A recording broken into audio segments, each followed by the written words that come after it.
Good afternoon. My name is Colby Youngblood, and I'm the president of Celestis Memorial Space Flights.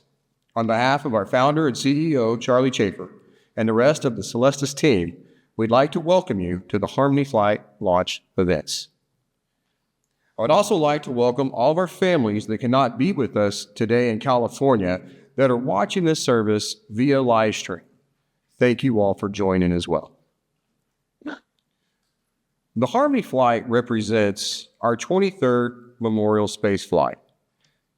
And normally this would be the part where Charlie would tell you that he's attended all the 22 preceding launches.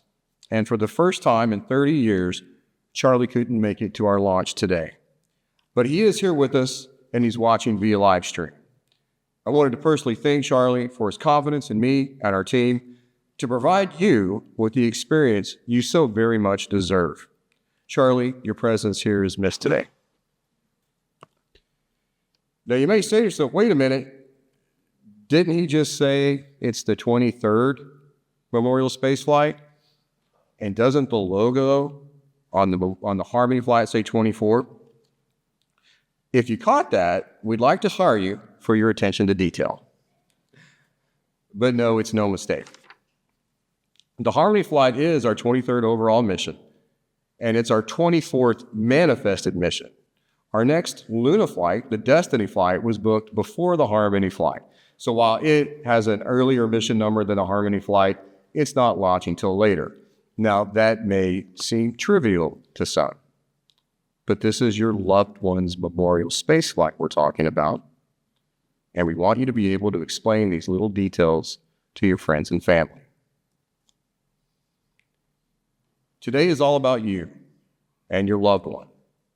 This would not be possible without you and the choice you or your loved one made to fly to space. Whether this memorial service is an addition to another, or if this is your only memorial service for your loved one, we want to thank you for trusting us with such an honor. Right now, 14 miles west of us, a Falcon 9 rocket sits on a launch pad at Space Launch Complex 4 at Vandenberg Space Force Base. At the top of that rocket, in the cone-shaped housing called a fairing, a symbolic portion of your loved one awaits the journey that only a very few people on this earth have experienced.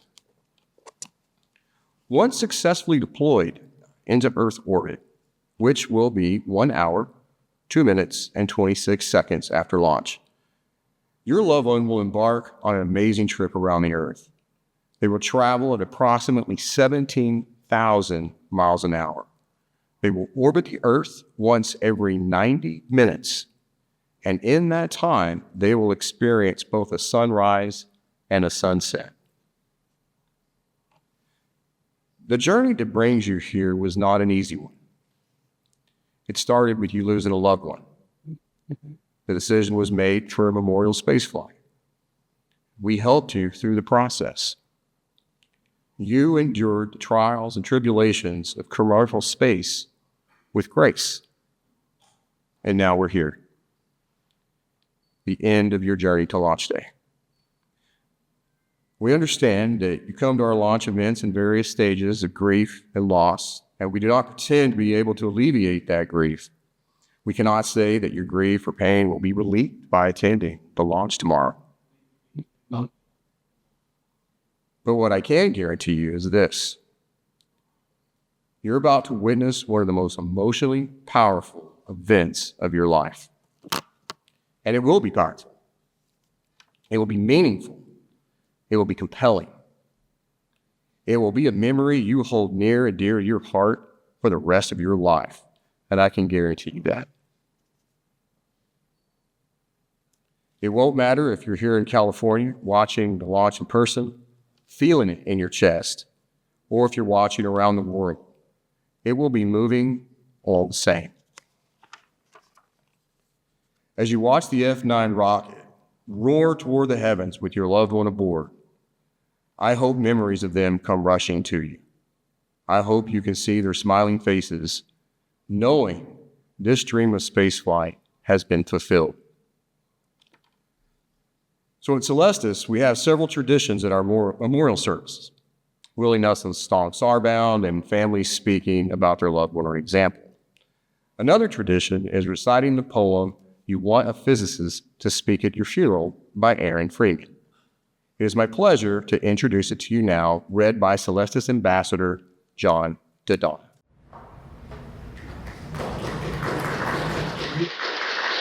You Want a Physicist to Speak at Your Funeral, a poem by Aaron Freeman. You want a physicist to speak at your funeral.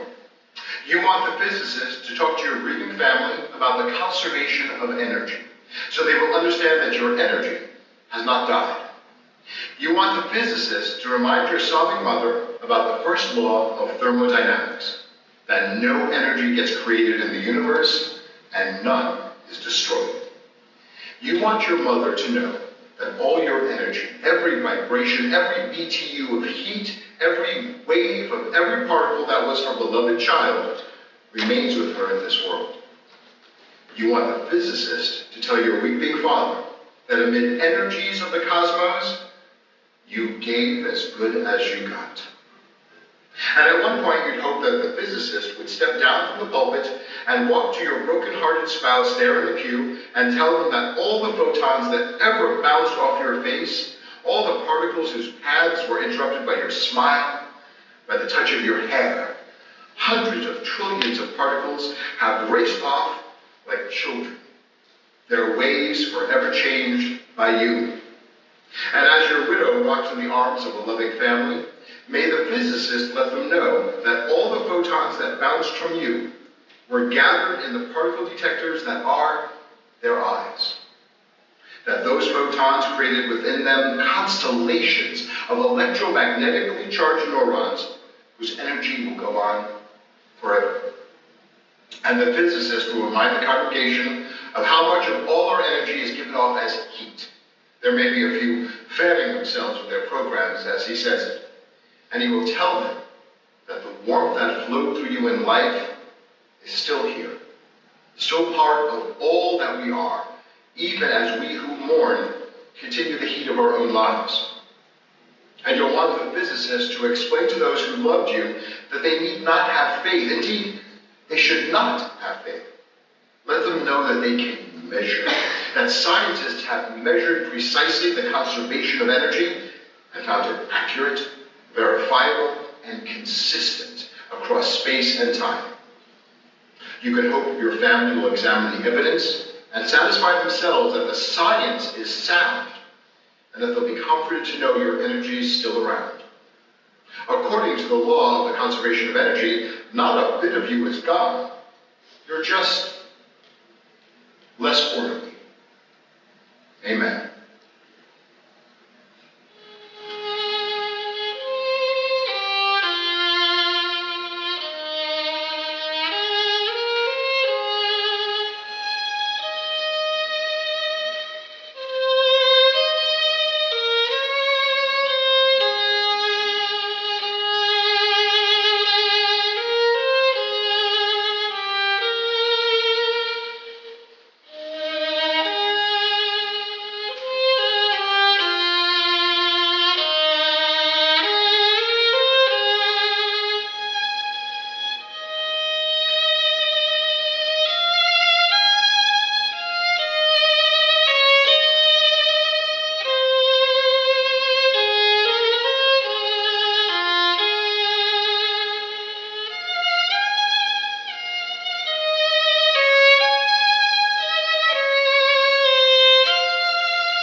The honored participants of the Harmony Flight, Part 1, Kenneth R. Aregi Jr., Christopher James Arthur, David Michael Balacius, David Becker, Joseph Robert Ernest Bob Belland, Linda Sue Braun, Jürgen Bruns, Michael Wayne Burkett, Philip Kenyon Chapman, SCD, Devin M. Cobb, Andrew Coleman, Wayne Cooksey, James Wilbert Cutbirth, Mary Cope Cutler, Cirilo N. Del Valle, Stephanie Ann Donahue, Scott Kareem Donahue, Robert Todd Evans, Stephen Gadberry, Sharon Louise Bauman Gurley,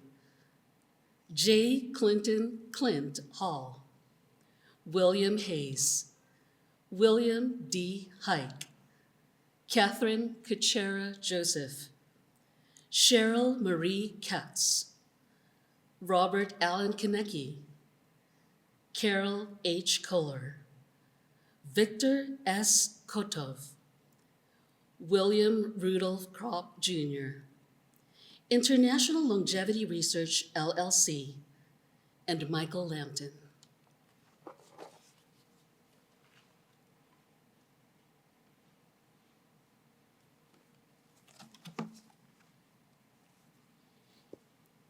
Thank you, Faith.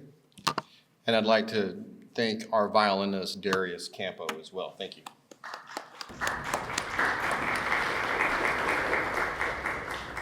This is my favorite part. This is what makes this memorial service so special. This is where you get to come up and tell us about your loved one that's going to be flying to space tomorrow. So I have an orderly way of doing this. So what I'll do is I'll call out the first family, and then I'll let the next family know who's next. So the first family, I'd like to have the family of Michael Lambton come forward. And then they will be followed by the family of Cirillo and Del Valle.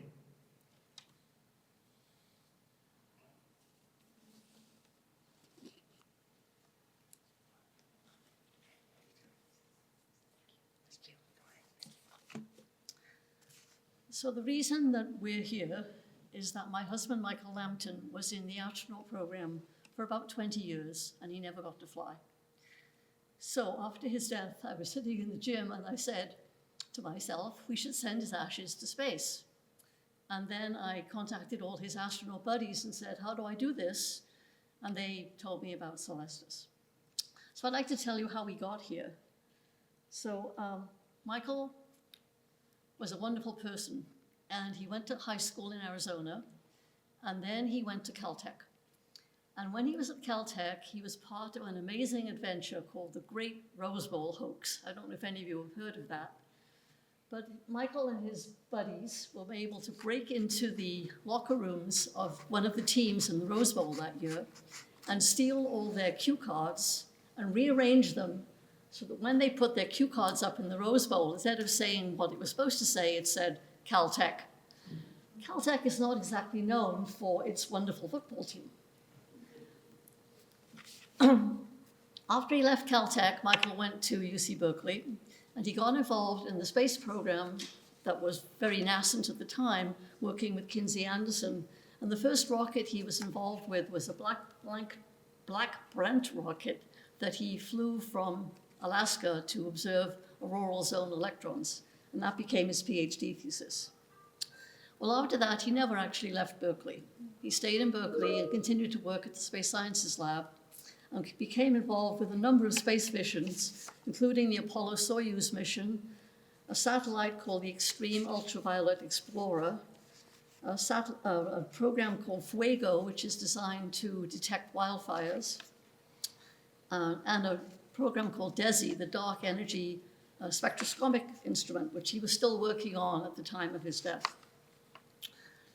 Apart from all this, Michael was an extremely well-rounded person. He loved to play guitar, and particularly flamenco, and he played at the weddings of numerous of our friends and family. He loved to cook, And he developed his love of cooking when he was in the hospital with cancer. The cancer was the reason that he finally never got to fly in space. But he was stuck in the hospital with IVs instead of eating real food, and he became obsessed with reading the food sections of the newspaper. And after he came home, he became a very avid cook. I loved to eat his cooking.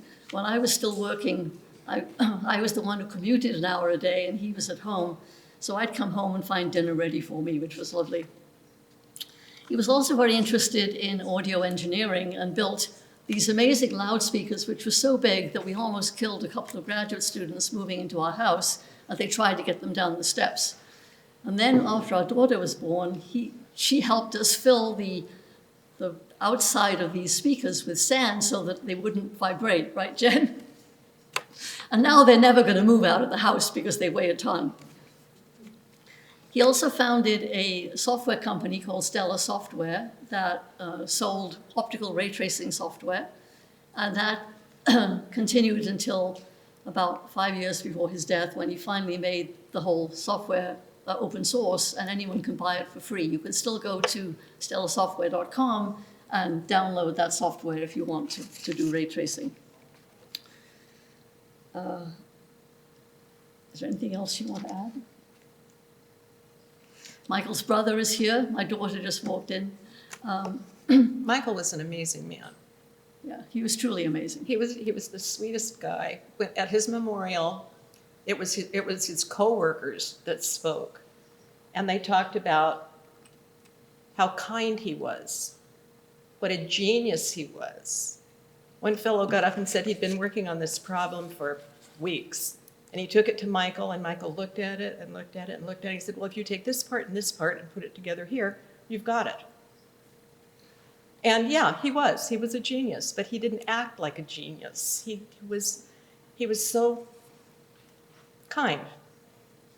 At a family dinner, our 6-year-old grandson walked up to him and he said, Uncle Michael, can you explain the Big Bang Theory? Now, when I told that at his memorial, all those scientists, all those geniuses roared with laughter. But in fact, he sat down with a 6-year-old and explained the Big Bang Theory. And that's who Michael was. Okay. Yep, I guess that's all. Thank you.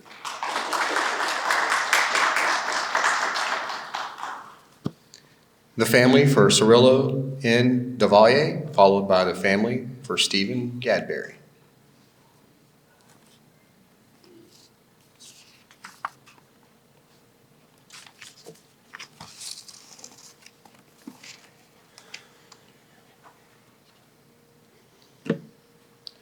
How's everybody doing? We're here to talk about my father, Cirillo Doval. My father was a Cuban immigrant. He came over from Cuba when he was 6 years old. He came to the United States, went to school, was pretty much self-taught pretty much all of his life. Interesting part about my father, his mother, our grandmother, was in the textile industry. So when she came over with 3 boys, she went straight to work, wasn't able to be the mother at home, so she put the kids in foster care. So my father was in foster care for most of his growing years as a child. And my father enlisted in the Air Force and during the Vietnam War. He served as a technician working on planes in the Air Force. That career led him to earn top secret status through the Air Force in the United States of America. And from there, he went to a job recruiter looking for a job and ended up finding a job with GE Aerospace.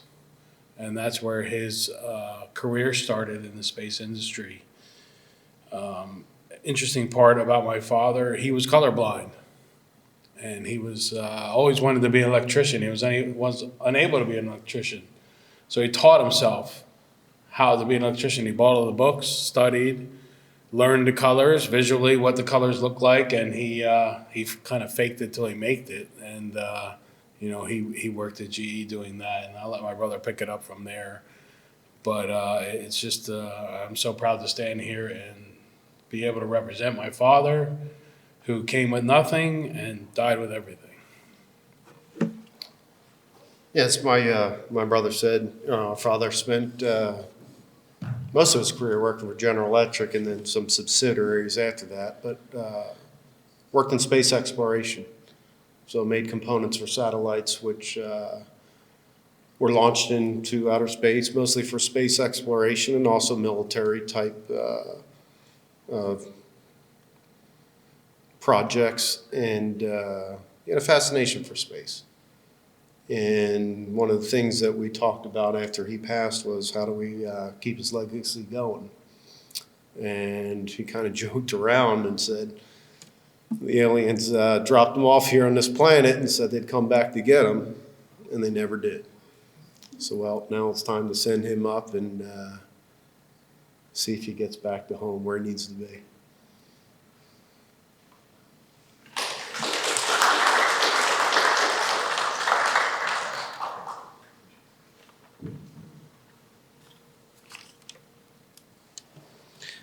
The family for Stephen Gadberry, followed by the family for James Matthew Weatherby.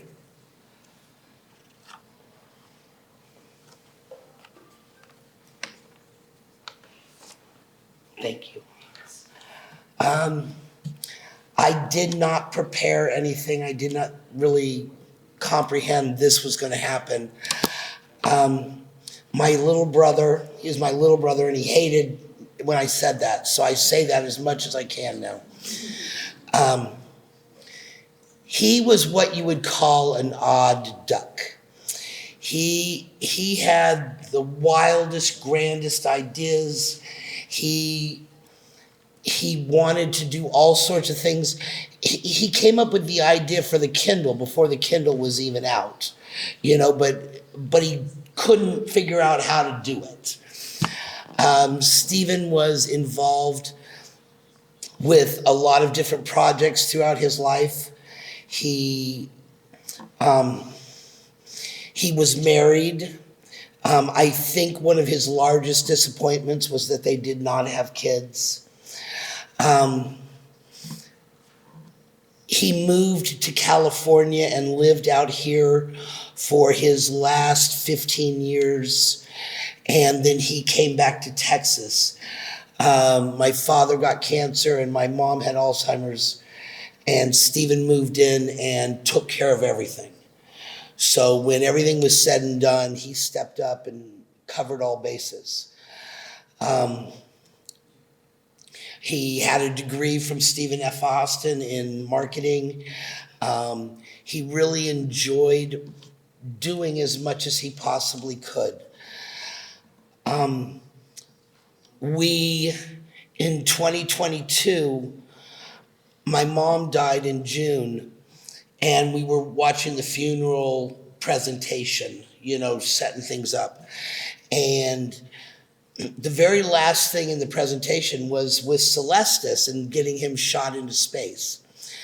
And Stephen saw that, and he goes, "Oh, that would be great. I want that." And I laughed, and I go, "Okay, when you die, I'm shooting your ass into space." And then he died unexpectedly 6 months later. So I actually did have him tell me that he wanted to do this. So I thought that was kind of cool. So of course I set this up as soon as possible. He was my little brother, and he had a heart the size of a mountain. It was wonderful. So I'm his sister. This is his uncle, Gary. And we are just here to represent him and the wonderful heart that he had. So thank you very much. Do you want to say anything? I do. Okay. I'd just like to say that Stephen came to me whenever he was about 16 years old, and I was going to teach him how to fly an airplane. And this was a dream that he had. I didn't realize how much of a dream it really was. But in trying to teach him how to fly, I had to make the decision that I couldn't let him go. I couldn't release him in the airplane by himself, because what would happen if this 16-year-old boy had an accident? How would I look at my brother in the face and talk to him? It would be something that I could not live with if something bad was to happen. And you know what? I didn't do that. I'm glad I didn't do it. But Stephen, he's flying. He's going to be flying really, really high tomorrow. Yeah. Thank you all very much.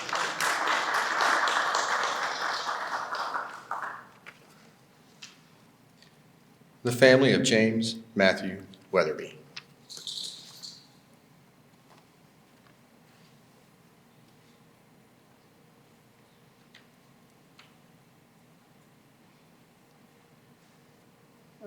My name is Melody Weatherby. I first met my husband because I was on the bowling team with his grandfather. And his grandfather kept telling him, "You got to come down and meet this girl that's on my team." And, he came down, he started, just hanging out and bringing beers. I had no idea what was going on in his head or anything. And eventually he worked up the courage to ask me if he could ask me for my phone number. I said yes, and then stood there and waited for him to actually ask me. That was pretty much what James was. He was very kind and thoughtful, and he grew up in California, and he went to space camp as one summer before his high school. And during his high school, he did 2 articles that his mom kept, 2 English papers or something. One was, "What did you do this summer?" And he talked about the space camp and how he enjoyed it and thoroughly wanted to keep doing stuff like that. And the other was, "What do you want to do when you leave high school or grow up?" And he put 2 things down for that. One was to create stories, and the other was to go into space, to work in space. He never made the space while he was alive, so that's kind of why we are doing this now. And this was suggested by his best friend's mother, because she knew we love space, he loves space, and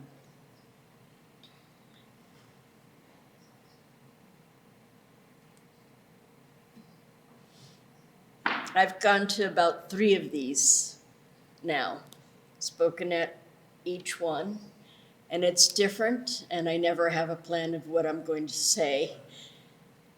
It's just sharing who he is, his story with you, and hearing the stories of everybody that have loved ones that are going to go up with my James. That makes this something very special.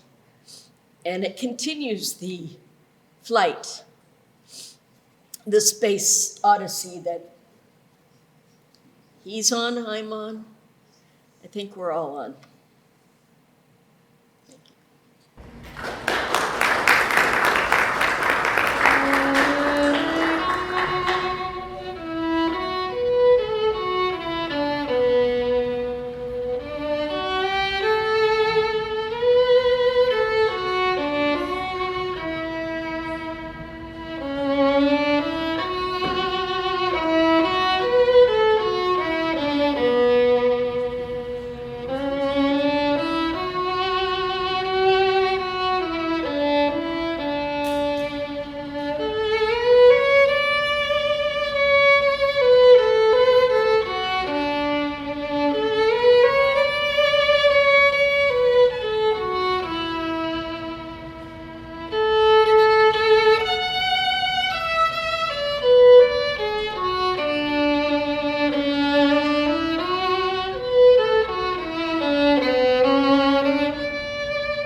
participants of the Harmony Flight, Part 2.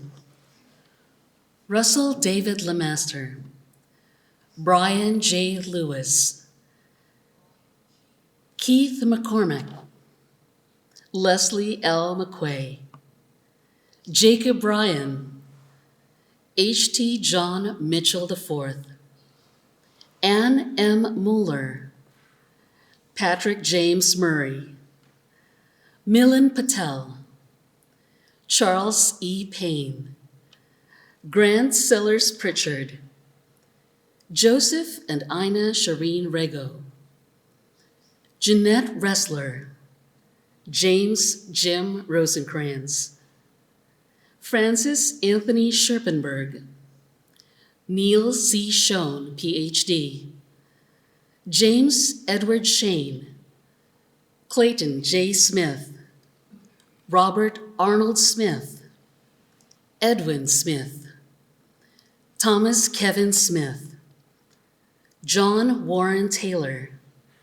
John Jack V. Taylor IV, John Thomas, Sai Vang, Venugopal Rao Vupu, James Matthew Weatherby, Elaine Wetzel, Michael Joseph Williams, Michael James Williamson, and Zachary John Wimmer.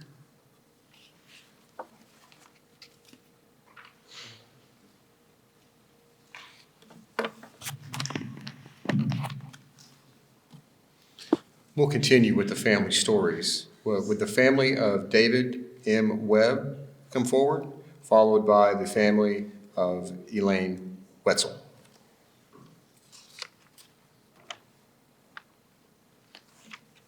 Family for Devin Cobb?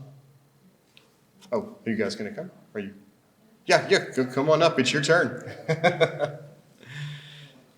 And the family for Elaine Wetzel will be next.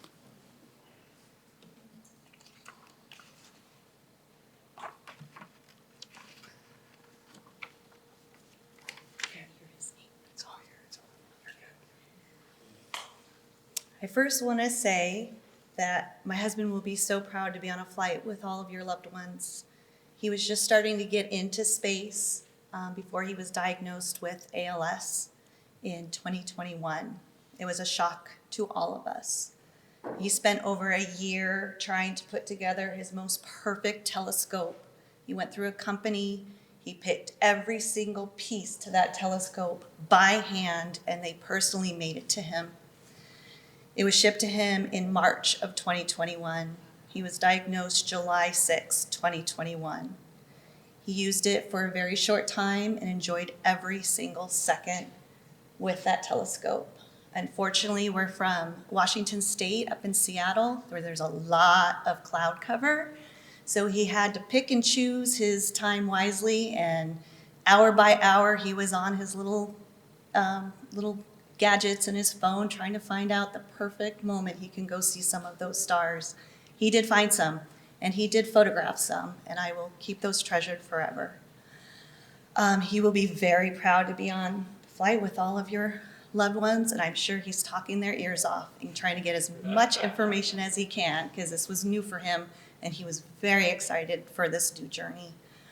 My husband, their dad, he's our person, he's our Devin, and it's really hard to be here, standing up here without him. But believe it or not, he is here, because when he passed away at 4:44. It right now is 4:37. He's with us, and he made a point to have this memorial at the time it is so he can be here, because I wasn't able to tell him we were going to be doing this for him because we did not know about it until the funeral home. And when they went through this option, our daughters and myself looked at each other and said, that's it, that's for Dad. So unfortunately, here on this planet, he did not know he was going up. I know he knows now, and I know because of the time of this memorial, we're just about at 4:44, he is thanking us. And we will be looking up the stars daily, and we know he's enjoying and having the flight of his life. We miss him, we miss our Devin. He completed us. We're trying to be strong, it's still raw and new. We're getting there day by day, but this is something that I'm just so proud that we're able to give to him. And we know he's going to enjoy every moment. Thank you.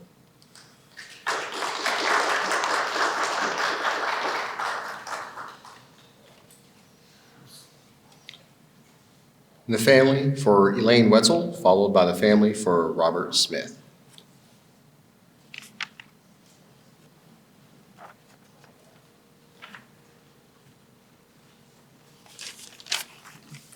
Hello, I'm Gary Wetzel. I am the middle son of 3 sons for Elaine Wetzel.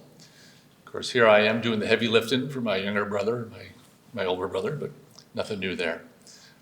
They actually are very busy with their lives and so couldn't make it out today.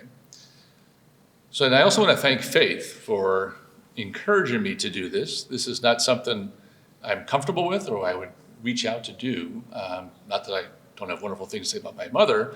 It's just that I was raised by my mother, and keeping close to the vest is who we were and who we are. But anyway, I'm very happy to be here, and again, thanks for the opportunity. My mother had absolutely no connection to space, to rockets, anything at all to do with any of this. She died in her early 90s. She was a very interesting character. But about 20 years ago, she understood what the internet was and started doing research and playing around and finding many things that interested her. And that's why her ashes are off the East Coast in a reef, and her ashes tomorrow will be going up in a rocket. Because she was curious. She had fun, she researched, she did a lot of different things just for the fun of it. But kind of growing up, and again, I think one of the things that this is helpful for me is trying to understand who my mother was. I knew her very well, we were very close, she was a wonderful lady. But who was she? What was important about her? And it was today, as I was sitting drinking coffee, thinking about what I was going to say, and trying to reminisce about her life. What happened in her life, who she was. And it became pretty clear to me, you know, as a young person growing up in Norristown, Pennsylvania, somehow she meets my father, a bar owner in New Jersey. Never understood how. She was always kind of aloof about that, but it happened. And they had a great life together. Had 3 children, all did well. For some reason, she didn't murder any one of our 3 boys, but here we are today. And she had every right to. She should have done it many, many times. But what you found from her, she was a homemaker, a mother, a wife. She took those roles very, very seriously. All throughout my life, she was the one that came to school when it was open houses and sat in my classroom. And I was always embarrassed. I thought, what the heck is going on here? She took an active interest in everything. She was at every sporting event for any of her children. She attended everything and was involved with everything. That's just who she was. That's how she grew up. Very close-vested. If you met her as my wife when she first met her, my wife's comment was, does your mother know how to hug people? I said, no, I don't know how to hug people. There's a reason this is the way it happens. And she was very loving, she was very caring, but she was not very demonstrative. And that's just who she was. But you always knew she cared for you and loved you and life was good. So then my father got ill very early, in his early 50s. So they had just about semi-retired. They had a house in the Poconos in Pennsylvania. And they were living the dream, and life was going to be perfect. He got pancreatic cancer, and life changed very fast. She became a caregiver for him for 1.5 years, took care of him at home. I didn't understand that totally then, about the huge undertaking that was, emotionally and physically. And she did it, and never questioned it, never was upset about it, just what it was. It was pretty amazing. He passed away, so there she is in her early 50s, no real means of support, had a little bit of money, but not a tremendous amount. And then she decided, well, I'm gonna sell the house, sell the truck, sell all the stuff we have out here, all the life we created for going forward. And she moved closer to her parents who were getting older and took an active role in their lives. And again, that kind of struck me as that's who she was. So my grandfather eventually passed away. She took over helping my grandmother and ran her life, got her situated in housing and made sure her life was going very smooth, was always the organizer, always the one taking control of everything. It was just what she did, just amazing. Whenever something happened with one of her boys, she could be on the spot. She could be in the city they lived in and take care of the house for a couple of weeks because somebody was in the hospital. It just seemed like the role she played. When we decided to get married, some reason, my wife was previously married, and she said, well, we should get married closer to your mom. My mother ran with it, organized the wedding. All of a sudden, we're in Pennsylvania getting married, and there's a reception set up and organized, and life just goes on. You just kind of went along for the ride. She was the one in control. It was kind of amazing, absolutely amazing. So what I found from all of this is, or what I took from this, is she wasn't demonstrative about everything, but she was a caregiver. If you met her, you would never think, oh, there's a caregiver. There's somebody that, could work in that kind of a role. But she just did. She just organized things and she took care of things because it needed to be done. And that's who she was. Wonderful mother. Could not have asked for a better situation. I thank God every day I was born into the family I was born into. And she did a tremendous job raising 3 boys, again, without murdering any of us along the way. Thank you.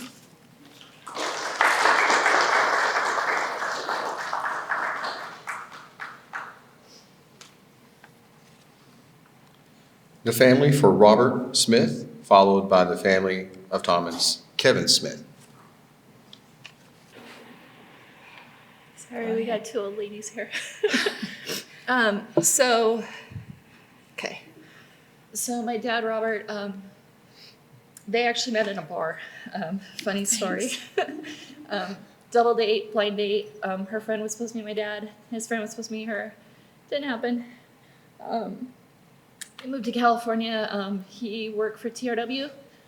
Shortly before they got taken over by Northrop, he retired. At the California Science Center, that's the satellite named Chandra. That's his baby, his legacy. He helped build that, and it just reached 25 years, and it's still going. The bear, he gave me that shortly before he passed away of cancer. He did it during 2020, so I was home instead of at work. Before he lost his ability to speak, he told me that he wanted to go to space. If we ever found something like this, that he would want to go to space. And so I Googled, Celestis came up. Mom didn't like the idea at first because, certain things that are involved with what you have to do to get up there. But I got in touch with them and we set it all up. He was on the Aurora flight out of New Mexico, so I've done this before, but it's not easier, right? I mean, it should be after 4 years, but I don't know. I'm like looking around. I'm the only one crying here, so I don't know. So, thank you for having us back again. Thank you very much. Yeah. They say it doesn't get any harder, it gets easier. I don't know about that. But when I had my pacemaker put in a year ago, I was wishing he was back here. But the way he was too also, he had a heart of gold. And I was there every day at the hospital with him, trying to make him laugh, trying to make him do different things. But when you have that kind of stuff, you just don't want to laugh too much. But he had a heart of gold, and he studied a lot, and he tried to invent a few items and didn't get to finish them, but that's okay. We had him. I had him for 10 days before our 50th wedding anniversary. So still hard, but I wouldn't want him back the way he was. So, all right, sweetheart, you got your wish. Your daughter did it. Thank you.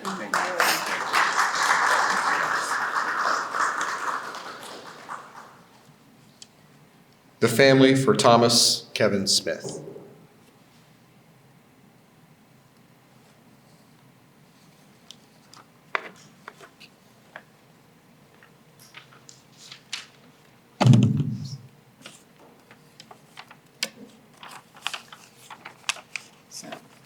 I'm not very good at speaking, so I wrote it down. My husband, Thomas Kevin Smith, he went by Kevin. He grew up at the Jersey Shore, 2 blocks from the Belmar Beach. And he was described as being kind, exceptionally spontaneous, naturally hilarious, brilliant, generous, extremely loyal, and understood friendship better than anyone.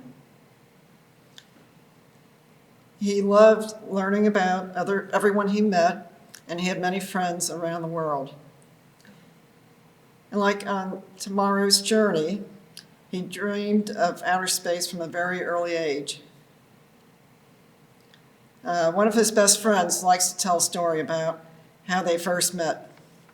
It was at their very first high school dance. So Kevin went up to him, and started talking about UFOs. His friend said he thought it was strange, but it became a very wonderful and interesting friendship with things happening that he never imagined would happen. We were married for 40 wonderful years. Most of those years were in New Jersey. Then in 2014, we moved to Colorado. We went on many adventures, all initiated by Kevin. We so enjoyed them. Back around 2010, Kevin heard on the radio about how people's ashes were going to space. And he said that would probably be the only way he would ever get to space. That thought stayed with him, and he loved to learn about space. When he got sick, he started talking about going up to space after he passed. So tomorrow, he'll achieve his final dream of going to space and his ultimate great adventure.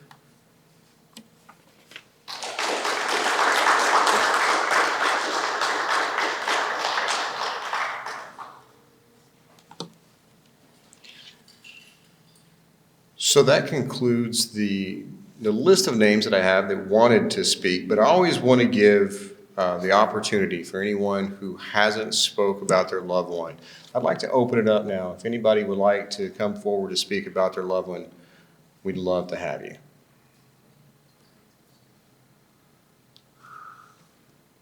Okay.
Thank you.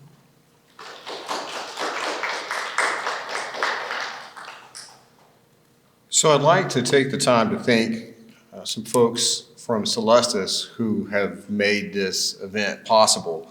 I'd like to start with our founder and CEO, Charlie Schaefer, and his wife, Leisha, his right hand. I'd like to thank Faith in Client Services,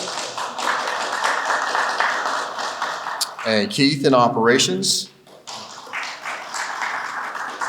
And even though she is not here with us today, Christiana Scholl, who many of you have met, I'd like to thank her. She is fantastic.